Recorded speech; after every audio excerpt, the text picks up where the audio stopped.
Hello दोस्तों, welcome back to my channel. हमारा topic चल रहा है विकास की विमाएं। आज इसके अंतर्गत हम क्षेत्रवाद को जानेंगे। तो देश की अखंडता और राष्ट्रीय एकता के लिए सबसे बड़ा खतरा क्षेत्रवाद की भावना भी है। क्षेत्रवाद की भावना ने ही देश का विभाजन हिंदुस्तान और पाकिस्तान में किया और आज़ादी के बाद भी इसी भावना के कारण देश के विभिन्न भागों से जो पृथक्करण की आवाज़ है ये उठती रहती है। क्षेत्रवाद की भावना ने राष्ट्र की भावनात्मक और राजनीतिक एकता की छवि को धूमिल कर दिया और समय समय पर देश को तनाव और संघर्ष से जूझना पड़ता है इस क्षेत्रवाद के कारण। अब हम क्षेत्रवाद के अर्थ को समझ लेते हैं। वैसे साधारणतः अर्थों में प्रांतवाद और क्षेत्रवाद का पर्यायवाची शब्द के रूप में प्रयोग किया जाता है, जिसका अर्थ है स्थानीयवाद, पृथकवाद और अलगाव। वेबस्टर डिक्शनरी के अनुसार क्षेत्रवाद में एक विशिष्ट उपराष्ट्र या अधोराष्ट्र क्षेत्र के प्रति जागरूकता और भक्ति पाई जाती है, जिसकी विशेषता सामान्यतः संस्कृति, पृष्ठभूमि या हित से है। अब हम कुछ समाजशास्त्रियों द्वारा भी और अच्छी तरह से क्षेत्रवाद को समझते हैं। जैसे कि बोगार्ड की जी का मानना है कि एक भौगोलिक क्षेत्र के साधनों का विकास इस प्रकार हो जाए कि वहाँ के लोगों में सामूहिक हितों, क्षेत्रीय लक्षणों और आदर्शों का विकास हो जाए, तो उसे क्षेत्रवाद कहते हैं। उनका मानना है कि क्षेत्रीयता में एक सांस्कृतिक समग्र होता है। दूसरे शब्दों में अगर हम कहें तो एक क्षेत्र में एक जैसी संस्कृति पाई जाती है, उसका एक सांस्कृतिक इतिहास होता है और इसके अलावा निवासियों की भाषा, भावना और विचारों और कहीं ना कहीं व्यवहारों में समानता पाई जाती है। क्षेत्रीय संस्कृति राष्ट्रीय संस्कृति के ऊपर नहीं होती है, जैसा कि मुखर्जी जी ने कहा है कि क्षेत्रीयता राष्ट्रीयता के अधीन होती है। देखिए, मुखर्जी जी ने ये स्पष्ट कर दिया कि क्षेत्रीयता राष्ट्रीयता से बड़ी नहीं है, लेकिन वर्तमान समय में क्षेत्रवाद का वैज्ञानिक अर्थ के स्थान पर संकुचित अर्थ में प्रयोग हुआ है। इसीलिए ही इसने राष्ट्रीय संकट को जन्म दिया है। संकुचित अर्थ में क्षेत्रवाद का तात्पर्य क्षेत्र के निवासियों द्वारा अपने आप को दूसरे क्षेत्र के लोगों से श्रेष्ठ समझना है और साथ ही अपने आर्थिक, राजनीतिक, सामाजिक और सांस्कृतिक हितों को सर्वोच्च प्राथमिकता देना है। अपनी भाषा को अन्य भाषा से श्रेष्ठ समझना है। दूसरों शब्दों में हम कहें तो क्षेत्रवाद अन्य क्षेत्रों और संपूर्ण राष्ट्र की तुलना में अपने ही क्षेत्र को सर्वश्रेष्ठ मानने और सभी क्षेत्रों में उसे प्राथमिकता देने की पक्षपातपूर्ण भावना है। अब हम क्षेत्रवाद के लिए उत्तरदायी कारकों को समझते हैं।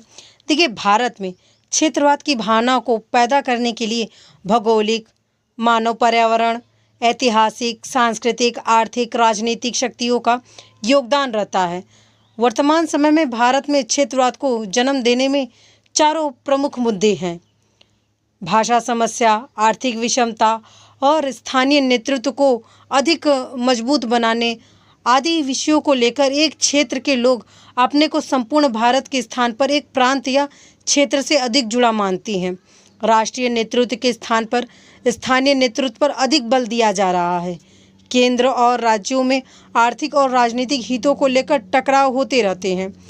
केंद्रीय सत्ता का उल्लंघन, इन सभी कारकों के अलावा भारत में क्षेत्रवाद की धारणा के उदय के प्रमुख 3 कारक हैं।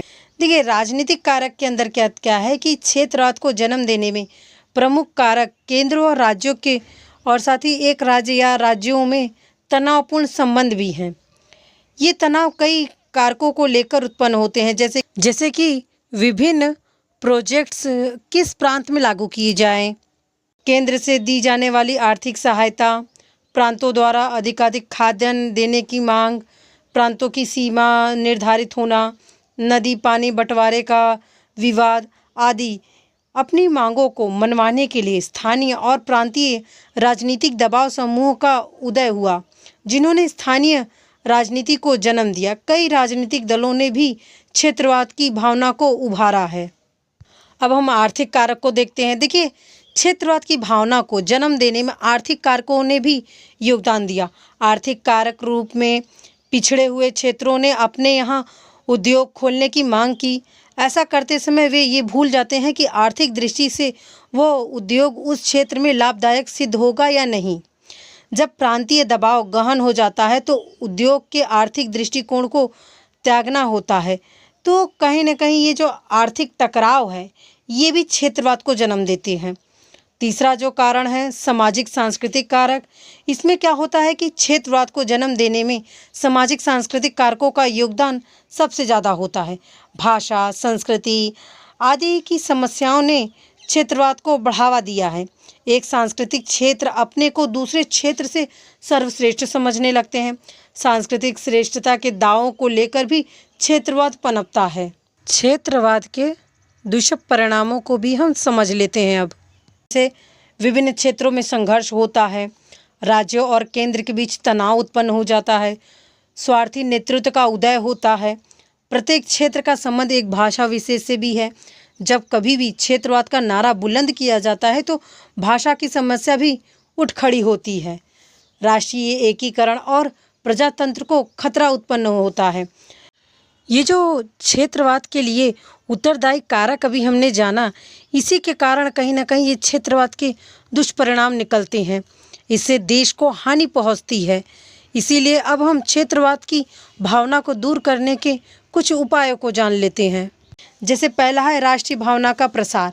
देखिए, देशवासियों में राष्ट्रीय एकता की भावना का अगर प्रसार किया जाए तो कहीं ना कहीं ये जो क्षेत्रवाद की जो भावना है इसे कम किया जा सकता है। इसके लिए चलचित्र, रेडियो, पत्र पत्रिकाओं, सम्मेलनों आदि का आयोजन किया जाना चाहिए और लोगों को हमारे गौरवशाली इतिहास की जानकारी देनी चाहिए कि किस तरह से हमारा देश है और किस तरह से हम एकजुट रहेंगे तो हम एकता में रहकर कितना आगे बढ़ सकते हैं। क्षेत्रवादी राजनीतिक दलों पर प्रतिबंध लगाया जाना चाहिए जो अपने क्षेत्र विशेष को लेकर लड़ते हैं। यातायात के साधनों का अधिक प्रसार और विस्तार किया जाना चाहिए जिससे लोगों की गतिशीलता बढ़े और विभिन्न क्षेत्रों के लोग सब परस्पर मिले जुले और उनकी जो संकीर्ण क्षेत्रवाद की जो भावना है ये दूर हो सके। शिक्षण संस्थाओं में क्षेत्रीय आधार पर चयन रोका जाना चाहिए ताकि किसी भी क्षेत्र में और दूसरे भी क्षेत्र के लोग आके आवेदन दे सके और वहाँ पे काम कर सके। इससे क्या होगा कि जो क्षेत्रवाद की जो भावना है वो कम की जा सकेगी। और साथ ही राष्ट्रभाषा का प्रसार किया जाना चाहिए। आर्थिक असंतुलन को समाप्त किया जाना चाहिए। केंद्र और राज्यों के बीच मधुर संबंध कायम किए जाने चाहिए ताकि ये क्षेत्रवाद की जो भावना है ये पनपने ना पाए। सांस्कृतिक एकीकरण को बढ़ावा दिया जाना चाहिए। दबाव की राजनीति से शक्तिपूर्ण निपटा जाना चाहिए। वैसे दोस्तों, आपको क्या लगता है क्षेत्रवाद को बढ़ावा देने में सबसे कौन सा मतलब जो कारक है वो सबसे ज़्यादा उत्तरदायी है? जैसे हमने पढ़ा राजनीतिक कारक, आर्थिक कारक और सामाजिक और सांस्कृतिक कारक। इसके अलावा दोस्तों, आपको क्या लगता है क्षेत्रवाद की जो भावना को दूर करने के जो उपाय बताए गए हैं समाजशास्त्रियों या विद्वानों ने, उनमें सबसे ज़्यादा आपको कौन सा पॉइंट मजबूत लगता है? जैसे कि मुझे लगता है कि क्षेत्रवादी जो राजनीतिक दलों पर जो प्रतिबंध लगाया जाना चाहिए, ये जो उपाय बताया है मुझे लगता है ये मोस्ट इम्पॉर्टेंट है क्योंकि कहीं ना कहीं क्षेत्रवादी राजनीति ने ही सबसे ज़्यादा क्षेत्रवाद को जन्म दिया है। तो आज के लिए बस इतना ही। आई होप आपको ये वीडियो अच्छा लगा हो।